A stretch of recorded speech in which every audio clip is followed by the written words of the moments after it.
2024 இந்த இயரை மட்டும் என் லைஃப்பில் மறக்கவே முடியாது.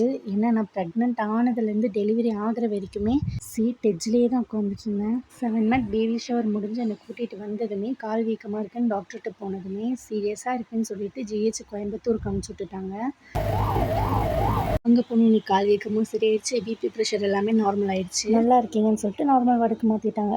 அடுத்த நாள் காலையில் ஒரு புது டாக்டர் வந்தாங்க. அவங்க வந்து பார்த்துட்டு பேபி வளர்ச்சி ரொம்ப கம்மியாக இருக்குது, உங்கள் பேபி 1 kg கூட இருக்காதுன்னு சொல்லிட்டு உடனே டெலிவர் பண்ண சொல்லிட்டாங்க. உடனே நார்மல் வார்டில் இருந்த என்ன லேபர் வார்டுக்கு மாற்றி டியூப் போட்டு வெளிவர வச்சுட்டு நார்மல் டெலிவரி பண்ணிட்டாங்க. ஐயோ, டெலிவரி பண்ணுறதுக்கு முன்னாடி நிறைய பேப்பரில் செய்வ் வாங்கினாங்க. அதெல்லாம் படித்து பார்க்கும்போது டெலிவரி டைம்லலாம் ரொம்பவே பிபி அதிகமாகிடுச்சு. ஏன்னா பேபிக்கு ஏதாச்சும் பிரச்சனையாக இருக்குமுன்னு தான் ரொம்ப பயந்தேன். ஆனால் அல்ஹம்துலில்லாஹ் நல்லபடியாக எங்கள் பையன் கையில் கிடச்சிட்டான். டாக்டர் 1 kg கூட இருக்காதுன்னு சொன்னாங்க. ஆனால் பிறந்தப்போ 1.360 இருந்தான். பார்த்த உடனே எனக்கு ரொம்ப சந்தோஷமாயிடுச்சு. எல்லா பெயினுமே அப்படியே காணாமல் போயிடுச்சு.